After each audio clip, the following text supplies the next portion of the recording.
Assalamu alaikum, my name's Shakeel Romero. I've been Muslim for 7 years. I'm from South London. Alhamdulillah. Rose like the slug. It was a dream, but now, alhamdulillah, it's a reality. It's a reality.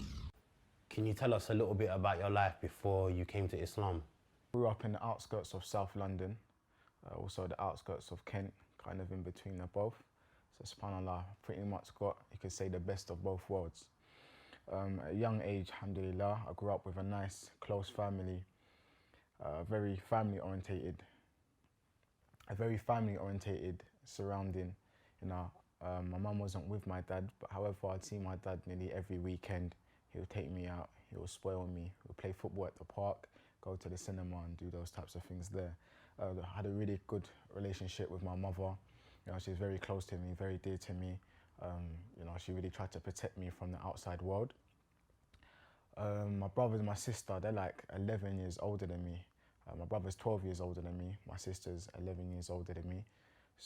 And I had no younger siblings. So having these two as my elders, of course, I was a little baby of the family. Being a baby of the family, pretty much all the attention was on me. I'd always be getting treated all the time, alhamdulillah. I'd always have the good treatment, and after a while, of course, as I grew and grew, I started going to schools. I went to school. I didn't really have a hard life, you could say, at this time. It was pretty much easy for me. The only hardship I did have was me having homework or me having to do extra work at school. Like, this was my hardship. I didn't really understand the definition of trials and stress. I didn't know what it was. Time and time after that, again, just had this nice, alhamdulillah, solid household, and something happened when I was about the age of 11. Something happened in my life which was serious, and from then, subhanallah, it made a massive dent, not only to me, but rather nearly every single member in my family. Not to go into too much detail, but pretty much what happened was, my brother being my older brother, growing up in the kind of area where I grew up, he got into some sort of trouble, and it led to some so-called thugs or some so-called gangsters saying some serious threats towards him. Now, I'm age 11, I'm not meant to know any of this. However, young children are always listening. They're always listening to what's going on around them. So I could hear these conversations going on until one day I'm going to school. I'm in secondary school now, so I'm age 11, so I must have been in year 7, the first year of high school. And every day my mum would drop me to school and pick me up, And she was a really happy, optimistic mother. She's like my superwoman. I'd wake up in the morning, she's up already, my clothes are ironed, she's serving me breakfast, GMTV's on, she's looking well, the house smells nice, dishwasher's going already, and I'm just waking up at this time and I see this woman. So she was like a big superwoman to me until one day she's driving me to school and I noticed she's just silent, she's not saying anything. I have shyness around here, so I don't want to really look in her face and try and work out what's going on, but I can just feel the vibe that something's not right. Then we've finally arrived at school. It's like a 15-minute drive. When we've arrived at the school gates and she's parked up, she said to me, son Romero, your uncles are coming around today with your father, and don't come back home straight away. Go to your friends. Straight after school, go to your friends. And this was not normal whatsoever. My mum didn't feel, because the kind of area we grew up in, my mum didn't feel comfortable with me traveling alone by myself. So I knew something was up. And as I looked in her face, I could see that her face was pretty much, it was blank, and I could tell it was kind of puffed up from where she had been crying. So I just had a horrible feeling that day. So I've gone to school and it's just on my mind, on my mind, on my mind. The reason why it's on my mind, my uncle and father, the way my mum said it, I knew that they weren't coming around just to say hello and drink tea. It was something serious. Normally when they come around, there's a serious matter that requires manpower to deal with it. So anyway, I've gone to my friend's house, ran. We've got my uncle and father. The way my mum said it, I knew that they weren't coming around just to say hello and drink tea. It was something serious. Normally when they come around, there's a serious matter that requires manpower to deal with it. So anyway, I've gone to my friend's house, ran, we got the bus, and normal day, it was quite a nice day actually. And I went to my friend's house, then we went to the back of the estates. The back of the estates, like normal kids, we're just playing football, right? And as we're playing football, about 45 minutes after that, we've noticed that one in the back of the flats, there's loads of smoke going off. And we're like, what's that? So we run over there. And then police have come and the fire engine. The fire engine are doing their investigations. It turned out that it's just some petty fire, that I think it was like a bonfire. And then the police were there. And as we're still playing football and mucking around right next to the police, I've heard the police officer, or the police woman's radio go off, and it said pretty much, please attend to a lady who's saying she's receiving some serious threats. Then they read out the address, and to my surprise, it was my address. I could not believe it. I didn't know what to do. So I looked at my friend, I said, I'm going home. The police car drove and sped off. I'm about 20-minute walk from my house. I ran and ran and ran all the way through the streets. I don't know how fast I was running, but I knew I was just wanting to get home to know what was going on and if my family's safe. I finally managed to get there. The police car had gone. Was I too long? That's what I was thinking. I was too long. Something's happened. I ran too slow.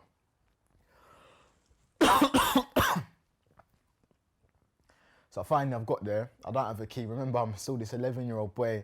That's, you know, I don't have that independent life where I've got my key. I didn't even have a bus pass. You know what I mean? So I've knocked on my door. As I've knocked my door, my father's opened the door with that serious face, yeah? I've walked through to the kitchen. I've just seen my uncles there. I see my brother there. And I see my mum sitting down, and her face is just, she just looks really depressed. She looks stressed out. And then after that, I've gone to my mum and I said, Mum, what's the matter? And she whispered to me, son, go to your room. Like, stay upstairs. There's a bit of an issue going on. Go to your room. So I've gone up to my room. I've got my sister upstairs. She's just had a newborn baby with her partner.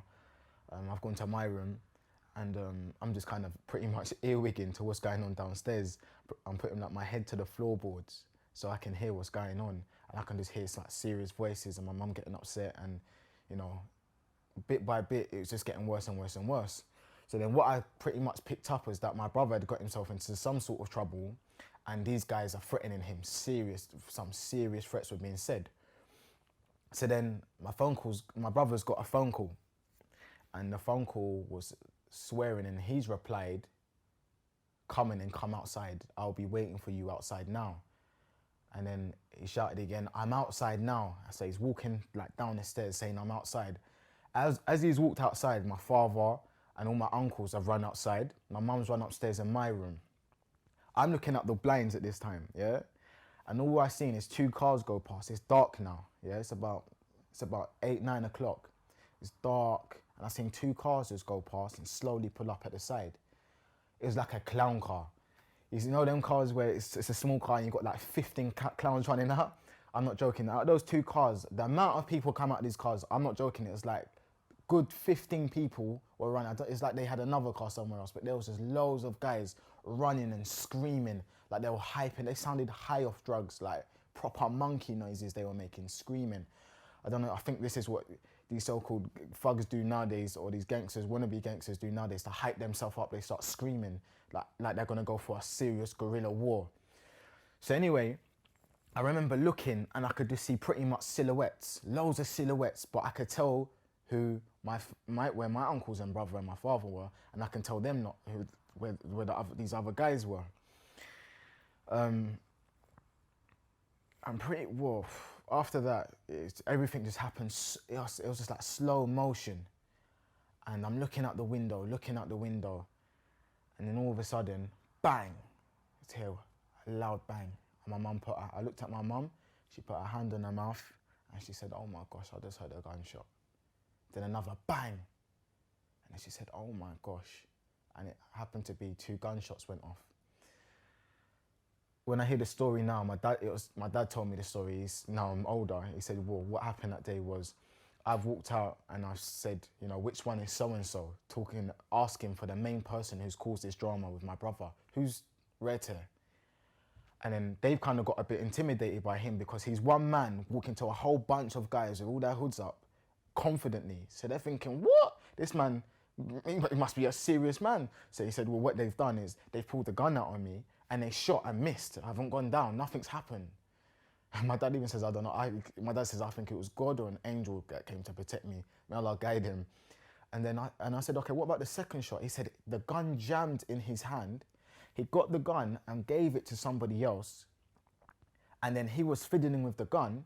And then this guy shot the gun as well and missed me again. So that was pretty much the story. But that was not the story, but that was the incident that happened that made such a serious impact in my life and my whole family's life. It was serious. Like from that day, my mum had a nervous breakdown. She was scared to go to the shops. She was scared to take me to school.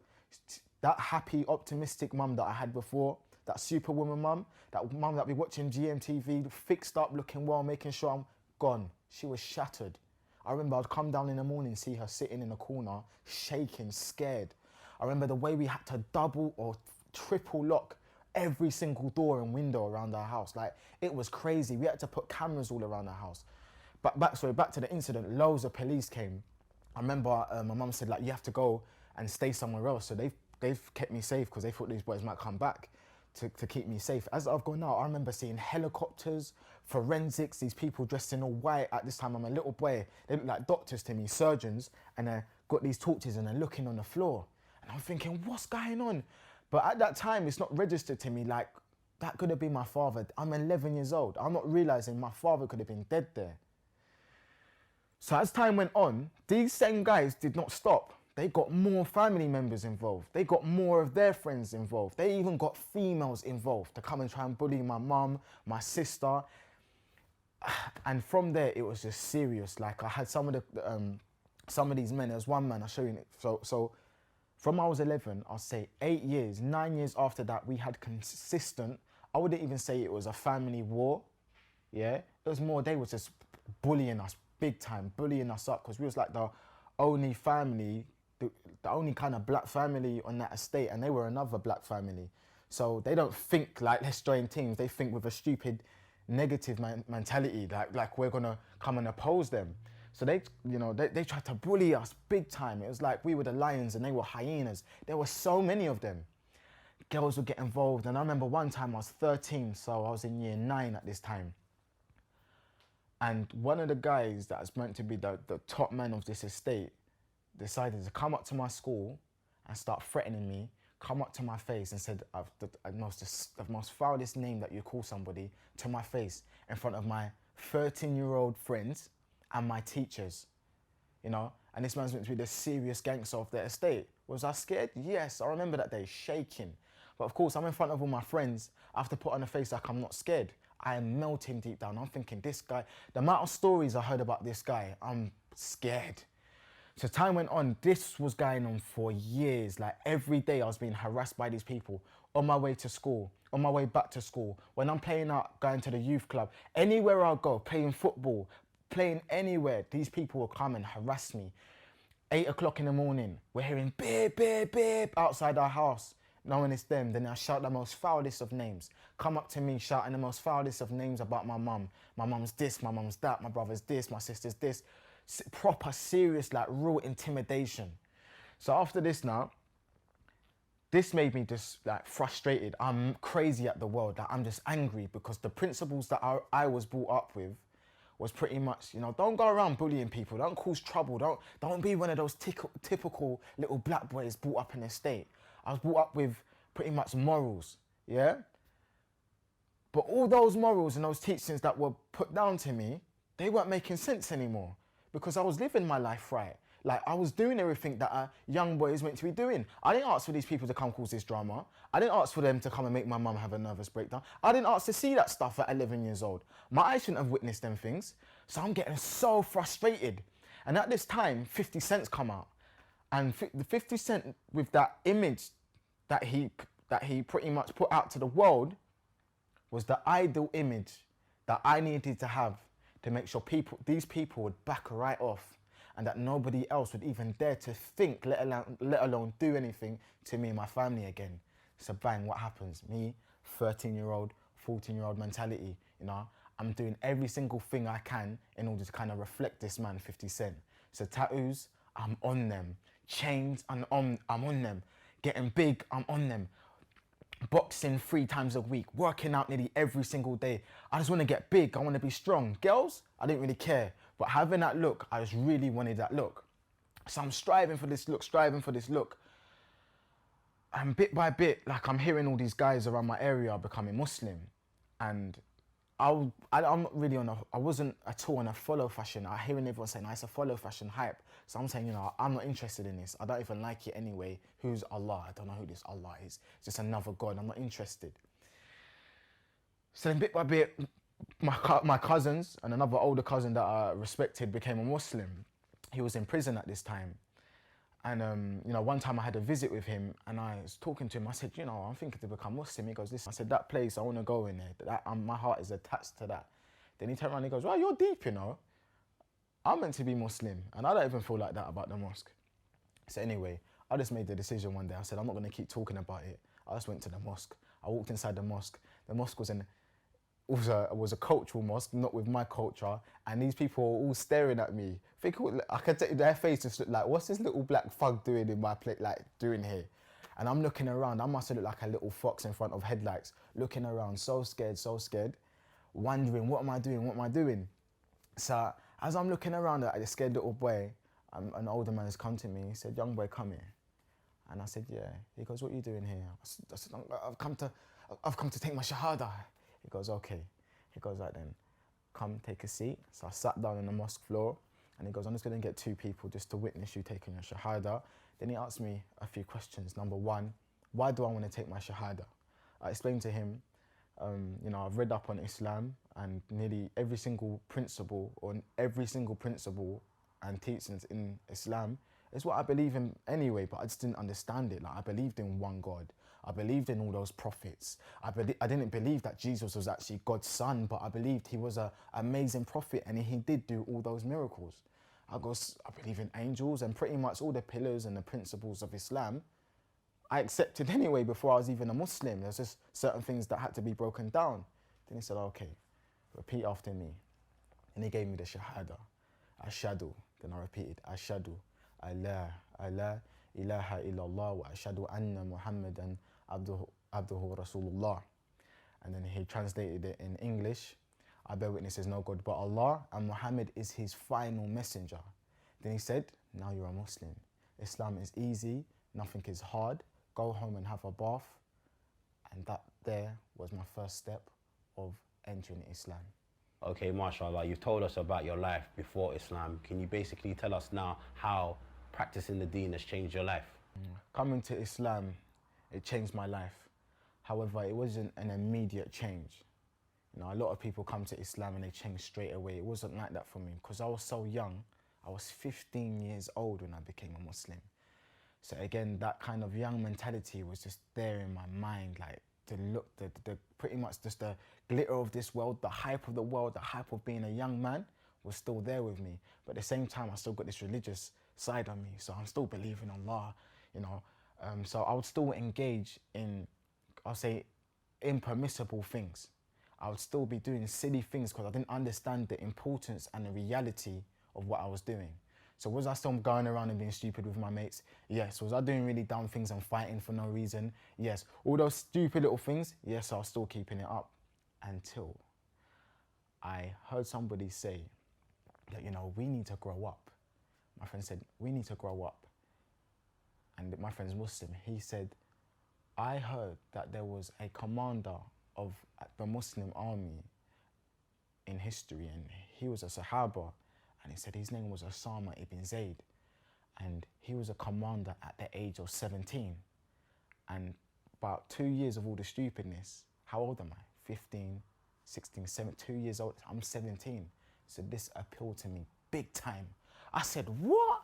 I said to myself, that is the type of thing I need to hear. The fact that somebody so young can do something so great. So I said, look, I need to go get some serious knowledge. Like, I need to go out there and find out my religion. I need to know history properly. So I done that. As soon as I sunk my teeth into some history, about the great Sahaba, the Prophet's companions, peace be upon him. All those great people, that was the mark where I changed. The fact that I heard that people weren't just speaking it, they lived it. They left a legacy behind. It inspired me. I started making serious changes. My mindset of things just changed. I just changed nearly everything in my life. I calmed right down, but my passion, my aspirations just went high. Alhamdulillah. So after a while, you know, I understood that, you know, we have to make sure we're praying our 5 daily prayers on time. No funny business. No, I pray later. No delaying. Praying those 5 prayers on time. So when I started embracing that, woo, how it made a change in me, mashallah. Serious change. I had routine in my life. I had peace in my life. I was submitted. I felt like I really had a strong chain with my creator. And not just any chain. That chain I would build 5 times a day minimum. Praying in the morning, afternoon, late afternoon, evening and the night time. Ooh, that just empowered me, made me feel great. Doing the wash before prayer, called wudu, made a massive change in me. Again, being a young man, you're surrounded by so much just misinformation. So you just pick it up and you think, because everybody's doing it, it's fine. So remember, swearing is just normal to everybody now. I wasn't brought up like that, but with all the experiences that I went through, I started swearing. I didn't even know I'm swearing. Like spitting on the floor for no reason. Like just picking up them stupid little things.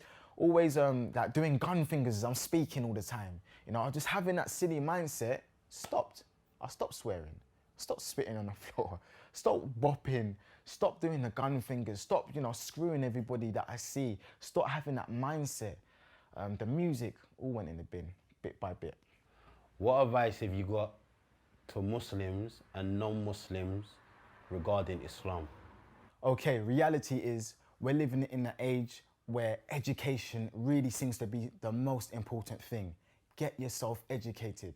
Am I telling you to become a Muslim? No. A lot of people will tell me off for that. Am I saying you must read the Quran? No. What I'm saying is get educated about Islam. Go out and research it. I'm not saying become a Muslim. I'm saying just for you, you go out and find out what Islam is yourself. Without the help of him about Islam, go on your iPad, iPhone, Samsung Galaxy, doesn't matter, and find out yourself